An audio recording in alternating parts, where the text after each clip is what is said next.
Salut à toutes et à tous, ravi de vous retrouver pour le troisième épisode de VooZoom. Comme toutes les semaines sur les différents médias sociaux de VooSport, nous nous retrouvons pour préfacer la prochaine journée de Première Ligue. Et vous allez le voir dans quelques instants, le programme est chargé. Pour m'accompagner aujourd'hui, j'ai le plaisir d'accueillir pour la première fois, titulaire pour la première fois de la saison, Julien Courtois. Bonjour Julien. J'espère faire une bonne prestation pour rentrer peut-être dans les papiers du coach pour les semaines suivantes. Vous avez eu le temps de vous préparer en tout cas. Bruno, alors une question. Là, on va mettre tout de suite les pieds dans le plat. C'est jaune ou c'est rouge? D'abord, c'est 100% de temps de jeu pour moi, hein. Donc, Mais c'est rouge. il y a du rouge. C'est du rouge. Bon, évidemment, c'est l'allusion au carton rouge de Christensen lors du match entre Chelsea et Liverpool. C'était le week-end dernier, match assez agréable à suivre. On en reparlera dans quelques instants. Et puis, évidemment, Christian, l'incarnation de vision du jeu. Et on peut dire que la Première Ligue vous a donné du boulot ce week-end. On rappelle que vous décortiquez chaque but de chaque match, de chaque journée. Et on a battu le record le week-end passé. 44 buts. Le record tenait depuis 2011, si ma mémoire est bonne. On a donc beaucoup marqué ce week-end en Première Ligue. Oui, beaucoup marqué. Et alors, surtout, les équipes ne parviennent pas à faire des partages, aucun partage. Et la moitié des matchs, 9 sur 18, où les équipes en déplacement ont marqué 3 buts ou plus. Donc, c'est vraiment, pour le moment, la saison de tous les records. Alors, c'était un gros début de saison. Attendez, Julien, il y a un peu un contraste. C'est le huis clos dans les tribunes. On a l'impression que c'était porte ouverte sur le terrain, sur la pelouse. Mais sur le sujet, justement, ce qui m'a impressionné, c'est que si vous regardez le nom des buteurs, vous avez James Rodriguez, Mitrovic, Zaha, Van de Beek, Lacazette, Kane, Son, Sané, Gabriel Jesus, KDB. Ce ne sont que des stars, que des noms ronflants. Vardy et Aubameyang n'ont pas marqué. C'est incroyable. C'est ça qui fait que je pense que cette ligue est la plus belle des ligues. C'est que dès qu'il y a un but sur un des terrains, c'est une star qui l'inscrit. Je rappelle quelques chiffres pour rappeler aussi l'importance de la Première Ligue. C'est des chiffres qui datent d'il y a maintenant 2 ans. En 2018-2019, 2,7, enfin 2,8 même milliards distribués aux 20 équipes de Première Ligue. Liverpool a récupéré 172 millions. Le dernier, cette époque-là, Huddersfield a récupéré 100 millions. Voilà, eux, l'investissement, c'est dans les joueurs et surtout dans des stars. Et vous êtes tout de suite dans les chiffres, hein. Vous voulez rattraper le temps perdu. On est tout de suite dans les grosses sommes. Non, c'est vraiment le fait que par rapport au championnat espagnol, allemand, quand il y a un but quelque part, ben, c'est parfois un joueur qui est plus ou moins méconnu. Ici, quand il y a un but en Première Ligue, c'est une star. Bon, c'est un championnat de stars chez les managers, chez les joueurs. Moi, de ce week-end, j'ai retenu évidemment le quadruplé de Son, les 4 passes décisives évidemment de Kane, bien sûr, à Tottenham. Et puis le jeune Tariq Lamptey qui a été fantastique dans les 2 premières journées. Je ne sais pas si vous avez autre chose à ajouter dans on va dire, ce top du week-end. Je Oui, dirais avoir les top 6 avec un 6 sur 6, c'est beau aussi, hein. Ben, ça fait partie évidemment des équipes dont on va parler aujourd'hui avec 3 gros matchs. 5 des 7 premiers s'affrontent ce week-end. Bon, on n'est qu'après 2 journées, c'est pas évidemment très important, mais c'est quand même déjà de très beaux matchs. On va commencer par l'affiche du week-end. C'est lundi soir, coup d'envoi 21h. Liverpool accueille Arsenal. Ben, tout d'abord, ces 2 équipes ne se quittent plus. Elles s'étaient affrontées au mois de juillet. Elles se sont affrontées en Community Shield et elles vont peut-être encore s'affronter une deuxième fois la semaine prochaine puisque si Liverpool gagne ce jeudi soir face à Lincoln en Coupe de la Ligue, ce sera déjà Liverpool face à Arsenal la semaine prochaine. On va peut-être revenir sur la victoire, Bruno, de Liverpool. C'était donc dimanche du côté de Chelsea. Est-ce qu'on peut dire que Liverpool a été rassurant pour ceux qui doutaient peut-être de la motivation de cette équipe après avoir gagné tant de titres sur les dernières saisons, après avoir atteint les sommets? On peut dire que cette équipe est bien en place. Elle a joué parfaitement du côté de Chelsea. Première mi-temps assez équilibrée. Il y a eu évidemment des faits de jeu, notamment la carte rouge de Christensen. Mais Liverpool a répondu présent. Oui, oui, au niveau de la motivation, il ne faut pas s'inquiéter pour cette équipe. Match très, très fermé au début. Et là, pas mal d'imprécisions du côté des Reds au début aussi. Et leur premier bon long ballon dans la profondeur va créer l'expulsion de Christensen. Donc, d'un côté, on a la patience de cette équipe de Liverpool et de l'autre, on a encore cette faiblesse aussi dans la charnière centrale défensive de Chelsea. On en reparlera peut-être. Et puis, tout va se décanter. Et une fois qu'ils ont pris l'avant, ce sera plus facile. Et puis, l'inévitable Kepa, avec son inévitable erreur, là, c'était dans le jeu au pied. D'ailleurs, ils viennent de signer Edouard Mendy de Rennes. Il a un contrat de 5 ans, c'est fait. Donc, c'est vraiment pour mettre la pression totale sur Kepa aujourd'hui. j'imagine mal qu'ils finissent la saison. Mais donc, quand vous avez la moindre faiblesse, Liverpool, qui est un bloc, mais alors d'une solidité exemplaire, il en profite. Donc, ce n'est pas encore un Liverpool étincelant, mais ils sont très présents. Vous faites une petite erreur, ils rentrent dans cet espace-là. Des joueurs offensifs en forme, on connaît évidemment les vedettes de l'équipe. Salah, 3 buts lors de la première journée, Christian. Mané, 2 buts ici ce week-end. Ils sont performants d'entrée. Oh oui, mais c'est pas du tout étonnant, hein. C'est un bloc collectif. On l'avait montré la saison passée avec des performances incroyables avec ces 3 joueurs en attaque. Et ils sont là, et ils sont performants. Et dès le début, ils montrent qu'ils veulent s'imposer et qu'ils veulent pas faire une saison, la saison où ça décline. Ils veulent directement rentrer dans le vif du sujet. Cette équipe, Julien, a été encore renforcée. Non, elle a été renforcée. Il n'y avait pas vraiment eu de transfert jusqu'à la semaine dernière. L'arrivée de Thiago Alcantara, qui joue la deuxième mi-temps à Chelsea. Alors, des statistiques, 75 passes effectuées par Alcantara. C'est déjà un record dans l'histoire de la Première Ligue en 45 minutes. Et puis, à lui tout seul, en deuxième mi-temps, il a fait plus de passes que n'importe quel autre joueur de Chelsea sur tout un match. C'est déjà un gros point, une belle entrée en matière pour lui. Et puis, on sait que c'est un joueur qui va apporter de la finesse dans notre jeu. Et surtout, c'est un porte-bonheur, au-delà d'être un porte-ballon. Sur les 8 dernières années, c'est 8 titres, 7 avec le Bayern, 1 avec le Barça. Vous l'avez dans votre équipe, vous êtes champion d'office. Peut-être une info supplémentaire pour Liverpool. Je retiendrai quand même de Thiago Alcantara, qui est un de mes coups de cœur depuis toujours. Il a 29 ans, né en Italie. À l'âge de 5 ans, il est à Flamengo. À 15, il est au Barça. À 23, il est au Bayern. Ce mec était né pour jouer au football, en fait. Effectivement, un parcours assez extraordinaire. Et puis, un attaquant aussi, transféré il y a quelques jours, Diogo Jota, arrivé de Wolverhampton. Christian, est-ce qu'il rentre dans le modèle de jeu de cette équipe de Liverpool? Alors lui, c'est un parcours très intéressant. Donc, il a commencé en 2014-2015 à Paços de Ferreira, au Portugal. Et là, il s'est imposé. Il a marqué 2 buts lors de sa première saison, mais il a joué que quelques matchs. Et puis, la deuxième saison, il marque 12 buts. Alors, son modèle, c'est surtout d'être très performant sur des face-à-face et des reconversions rapides. Donc, c'est dans le jeu rapide.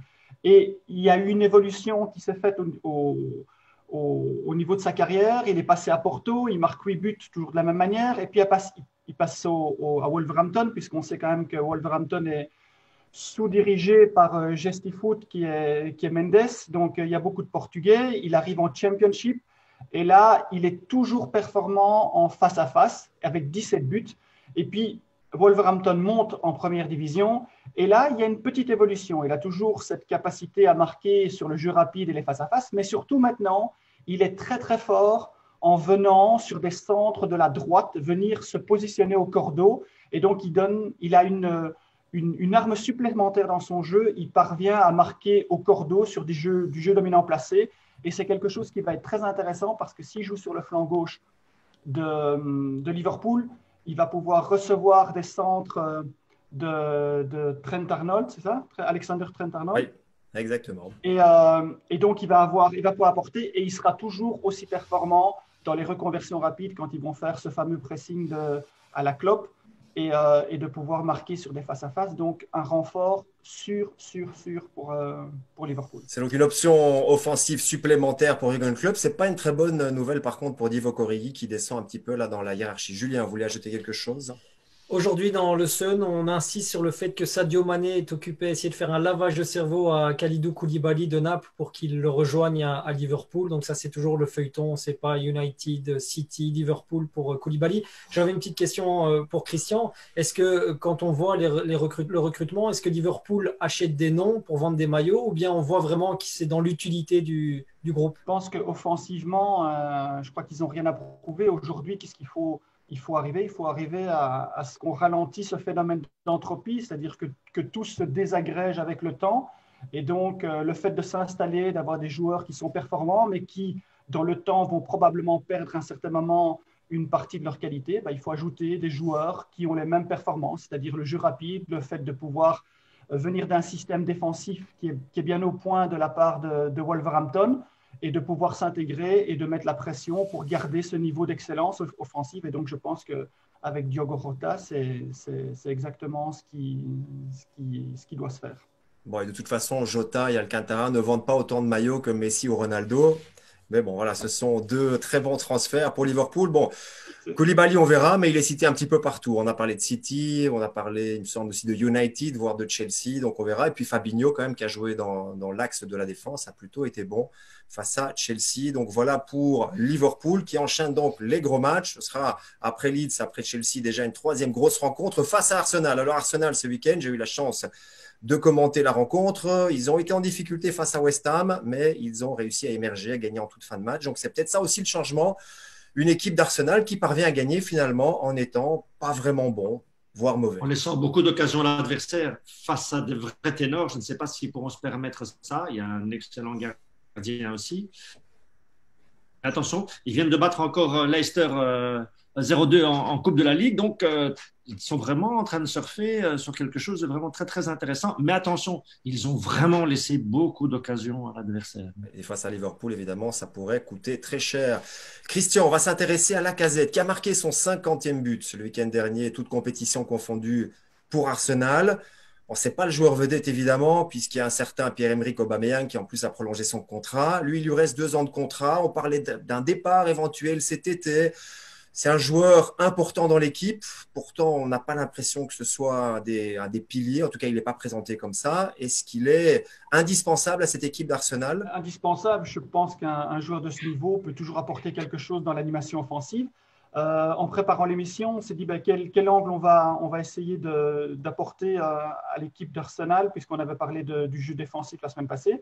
Et donc, je me suis attardé sur les 2 dernières saisons et les performances offensives et l'efficacité de Lacazette. Et donc, on voit que sur les 2 dernières saisons, donc avec cette saison évidemment qui a commencé où il a marqué 2 buts, il a 14 buts dans les 2 compétitions, c'est-à-dire en Europa League et en Premier League.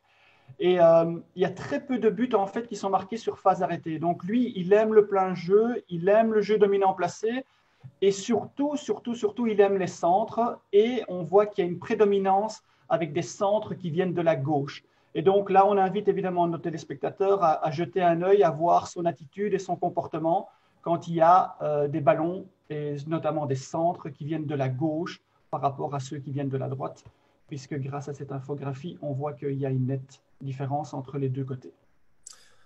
On a l'impression qu'il marque moins qu'à l'époque où il portait le maillot de l'Olympique Lyonnais, qu'il a un rôle parfois ingrat d'ailleurs. On le voit souvent sortir aux alentours de la 70e minute, mais il parvient à rendre les autres meilleurs en faisant un gros travail devant, en bougeant énormément, et notamment laissant l'espace pour Aubameyang. Petite réflexion par rapport à la victoire hier d'Arsenal du côté de Leicester. Alors certes, c'était entre 2 équipes B, mais je trouve que ça prouve encore… C'était, on va dire mixte, parce qu'il y avait quand même des titulaires de chaque côté. Pas de Belge du côté de Leicester, c'est important. Pratt n'a joué que les 21 minutes. Mais ce que je veux dire justement, c'est que du côté d'Arsenal, on a l'impression qu'au niveau quantitatif, en tout cas, c'est plus un noyau quand même relativement riche. Il y a vraiment presque 2 équipes complètes dans le noyau d'Arteta. C'est une force aussi sur une compétition aussi longue que la Première Ligue. Liverpool-Arsenal, attention, donc lundi 21h, c'est le plaisir du Monday Night Football. Et Arsenal reste quand même sur 2 succès face à Liverpool.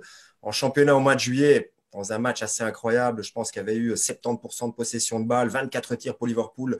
Et Arsenal avait quand même gagné contre la marée rouge. Et puis, victoire aussi en Community Shield. Mais là, c'était dans les tirs au but. On passe à la 2e affiche. Dimanche, 17h30, Manchester City face à Leicester. D'abord, Manchester City qui a commencé sa saison lundi.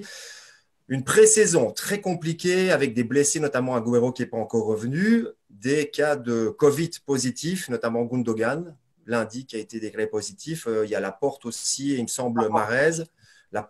Donc, une préparation compliquée, même pas de match, de préparation de matchs amicaux pour Manchester City avant ce déplacement molineux, déplacement piège, puisqu'ils avaient perdu quand même 2 fois face à Wolverhampton la saison dernière. Et pourtant, City a mis la pression d'entrée, a marqué rapidement et s'est imposé finalement relativement facilement, Bruno. C'est-à-dire que les premiers buts arrivent facilement, ils archi-dominent leur adversaire, et puis un très bon De Bruyne. Et puis on commence à s'inquiéter un peu pour eux, parce qu'en seconde période, je pense qu'ils ont laissé 7 à 8 occasions franches à l'adversaire. Et là, c'est vraiment un miracle qu'ils gagnent 1-3 cette rencontre, parce qu'on a frôlé le 2-2. C'est vraiment de la maladresse de la part de cette équipe qui a complètement raté sa première période. Après, City a joué un petit peu sur les talons, des joueurs peut-être encore pas frais, vous l'avez dit, une préparation perturbée. L'important dans ces matchs-là, c'est de gagner, c'est que Foden puisse marquer, c'est que De Bruyne puisse être déjà présent et offrir des bons ballons à ses équipiers. Maintenant, bon, Agüero, c'est encore 2 mois. Hein. Donc, il va falloir quand même trouver peut-être des solutions là. Et à chaque fois que les Wolves étaient intéressants offensivement, la défense de City craquait. C'est déjà comme la saison dernière. Oui. Stones n'est définitivement pas fiable. Avec un nouveau Ake. Bien sûr, lui, ça a été plus ou moins, mais je vous dis, Stones, Ake, à un moment donné, défensivement, on regarde un peu comment fonctionnent les charnières. Et donc, à partir de ce moment-là, il faut rester inquiet pour cette charnière centrale défensive du côté de Manchester City pour l'instant.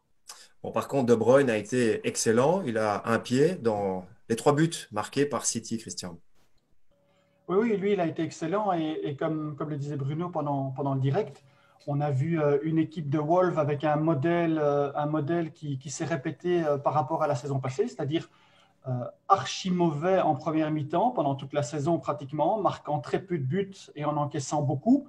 Et puis en deuxième mi-temps, Bruno l'a mentionné, c'est une équipe qui change complètement de figure, c'est-à-dire qu'elle marque 3 fois plus de buts en deuxième mi-temps, elle encaisse 2 fois moins en deuxième mi-temps. Et puis il y a eu un point d'inflexion dans le match où à un certain moment, toutes les passes de transition, tous les débordements de Traoré, Mendy s'est retourné au moins 4-5 fois sur des débordements, il a pu centrer. Chaque fois qu'il y avait un ballon dans le rectangle, il y avait danger. Et donc, comme Bruno l'expliquait précédemment, on ne voit pas de différence par rapport aux problèmes qu'on a évoqués l'année passée. Et donc, moi, je pense personnellement qu'on peut mettre Stone, on peut mettre Ake, on peut mettre Laporte, on peut mettre tout le monde. S'il n'y a pas une animation collective dans la récupération du ballon qui est basse parfois, parce que des fois, on ne sait pas toujours récupérer le ballon haut comme ils veulent le faire, il faut trouver une solution dans ce repli parce que sinon, Bruno l'a dit, à un certain moment, si c'est 3-2 pour Wolverhampton, il n'y a rien à dire. Et puis, évidemment, il y a cette touche et le coup de patte de Bruyne qui fait qu'on arrive à 1-3 et le match est plié. Mais à un certain moment, on a senti cette fébrilité en deuxième mi-temps. On s'est dit, oh là là, ça va complètement se retourner. Et donc, il faut absolument résoudre ça, sinon ils vont avoir les mêmes problèmes que la saison passée. Ouais, et on rappelle qu'ils avaient 18 points de retard sur Liverpool la saison dernière. C'est évidemment le match, le duel belge au sommet de la Première Ligue. Il y aura De Bruyne d'un côté et la Belgian Connection. Est-ce qu'on peut dire que Leicester is the new Tottenham? Puisqu'avant, il y avait, on se souvient, 4 joueurs belges à Tottenham. Là, il y en a 3 du côté de Leicester. Et ils sont vraiment très bons depuis le début de la saison. Ils font presque tourner Leicester à eux tout seuls. Ça marque, ça donne des assists. Ça pousse l'adversaire à marquer contre son camp. C'est merveilleux, hein? Et ils sont en tête du classement, même si c'était après 2. Ah oui. Et meilleure attaque. Et avec un Tielemans qui est hors norme. J'ai bien aimé le match de De Bruyne lundi, mais Tielemans, ce qu'il fait pour le moment dans le contenu, c'est le patron. C'est le boss du milieu de terrain, du leader de Première Ligue. Il est vraiment incroyable. Alors, question, on peut peut-être parler du modèle offensif de Leicester avec un Dennis Pratt qui a pris la place en quelque sorte de James Maddison et un Castagne qui a déjà marqué, qui a déjà donné un assist. Donc, ils font vraiment partie de cette efficacité offensive de Leicester. En effet, Serge. Et une particularité, là, j'ai déterminé sur l'infographie, j'ai tracé une ligne des 35 mètres pour montrer à quel point cette équipe est dominante et a envie de se positionner dans le dernier tiers de l'adversaire. On voit, à l'exception évidemment des deux buts sur penalty, tous les autres buts sont des buts de plein jeu. Ils sont tous sur jeu dominant placé. Alors, une caractéristique qui se retrouvait déjà l'année passée, il y en a 6 sur les 7 qui sont en deuxième mi-temps. Mais regardez, ça vient 2 centres de la droite, une passe de construction de la droite, une passe par l'axe et un centre de la gauche. Pour le moment, il n'y a vraiment rien à dire offensivement. C'est vraiment très chatoyant et j'espère que ça va continuer comme ça pour eux. Et si en plus de ça, quand ils sont contre des équipes qui sont plus fortes qu'eux, ils vont pouvoir ajouter quelques reconversions rapides avec Vardy, je pense que cette équipe, elle est bien partie. Donc si je comprends bien ces données, on peut s'attendre à beaucoup de buts dimanche sur le coup de 17h30. En effet. On a eu des 5-2, des 4-3. Je pense qu'on va continuer sur le même rythme avec cette rencontre. Donc, les Belges seront au rendez-vous dimanche à partir de 17h30. Kevin De Bruyne face à Tielemans, Pratt et Castagne. Un rendez-vous à ne pas manquer en exclusivité, évidemment, sur Vous Sport. Et puis, il reste encore un match au sommet. On ne s'y attendait peut-être pas, mais Crystal Palace face à Everton. D'abord, cette équipe de Palace qui a l'habitude de se battre plutôt pour le maintien, réussit un 6 sur 6. C'est la première fois dans l'histoire de Palace qu'il commence par 2 victoires dans un début de Première Ligue. Ça va pas être facile de continuer sur ce rythme-là, mais c'est quand même plutôt intéressant pour eux. Pour avoir commenté les premières minutes de la saison de Palace cette saison, c'était face à Southampton. Les premières 20 minutes, je me suis inquiété. Je me suis dit, Palace, encore une fois, n'a malheureusement peut-être pas sa place en Première Ligue. Ils étaient en dessous de Southampton. Et puis, il y a le but de Zaha, un superbe but servi par Townsend. Et tout d'un coup, on a l'impression que cette confiance permet à Palace de développer maintenant ce qu'ils ont fait. Je rappelle quand même que cette équipe avait marqué 31 buts la saison dernière en 38 matchs, 31 buts seulement. Désormais, ils marquent facilement. On a l'impression, en tout cas, aller marquer 3 buts à Old Trafford, c'est pas rien. Mais après, il y a le choix de Michy Batshuayi. J'ai pas l'impression que le coach Hodgson, pour le moment en tout cas, semble changer son 11 de base parce que bon, c'est un coach à l'ancienne, on va dire, 74 ans, je pense, Roy Hodgson. Ben, il conserve son 11, quoi. Un mot quand même sur Wilfried Zaha. Tous les ans, tous les étés, on dit qu'il va partir pour un grand club vers un Big Six. Il est toujours là. Lorsqu'il joue, est-ce qu'il joue? Et il joue bien parce qu'il a marqué déjà 3 buts. Est-ce qu'il joue pour un transfert? Ou alors il se dit, bon, ben, finalement, ma carrière est à Crystal Palace et je vais me donner à 100% à chaque match et essayer de les tirer vers le haut. Si on regarde la saison passée, il a marqué 4 buts sur toute la saison. Il a marqué 3 buts en 2 matchs. S'il continue comme ça, je pense que son transfert, il va l'avoir. Si ce n'est pas maintenant, il l'aura probablement au mercato d'hiver. Mais on a mis beaucoup d'espoir sur son jeu et il est vraiment le joueur offensif important de cette équipe. Malheureusement, l'animation collective offensive avec 31 buts la saison passée, ça ne donne pas beaucoup de place pour s'exprimer pour les joueurs offensifs. D'ailleurs, Benteke n'a jamais été aussi peu productif. Et ça pose aussi la question du choix de Batshuayi aussi pour savoir si c'est vraiment là qu'il faut se relancer. Mais en tout cas, pour lui, ça se passe bien. Voilà, donc pour Crystal Palace, du côté d'Everton, gros début de saison également, 6 sur 6 avec cette victoire d'abord à Tottenham lors de la première journée, confirmée le week-end dernier, une équipe qui marque beaucoup avec évidemment le nouveau trio. James Rodriguez, Doucouré, Alan, ça fonctionne super bien. On va peut-être s'intéresser d'abord à James. Il a été impliqué dans 3 buts d'Everton et puis cette info que j'ai lue dans la presse anglaise, il n'a pas fait un seul sprint, pas un seul effort de haute intensité sur tout le match. C'est assez extraordinaire. Mais Tottenham marchait lors de la première journée, donc ça on peut comprendre.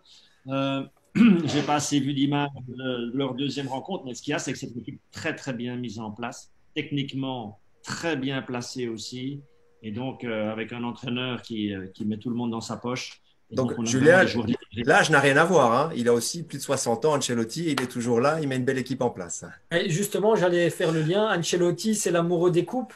Je vois bien Everton parce que j'ai vu qu'ils ont joué hier en Coupe de la Ligue avec une équipe quand même solide et même Lewin était titulaire. Donc, est-ce qu'Everton ne va pas aller se battre pour gagner l'une des 2 coupes cette année? Je les vois bien, moi, aller chercher ça. Alors, on s'est intéressé, enfin, vous vous êtes intéressé, Christian, au modèle offensif de cette équipe d'Everton, avec évidemment un joueur qui crève l'écran, c'est Calvert-Lewin, on en reparle dans quelques instants, mais c'est une équipe notamment qui est plutôt bonne et qui est très forte sur phase arrêtée. Voilà, donc 6 buts marqués depuis le début de la saison. Il y a 50% des buts qui sont marqués sur phase arrêtée. Ces 3 buts-là ont été marqués entre la 54e et la 66e.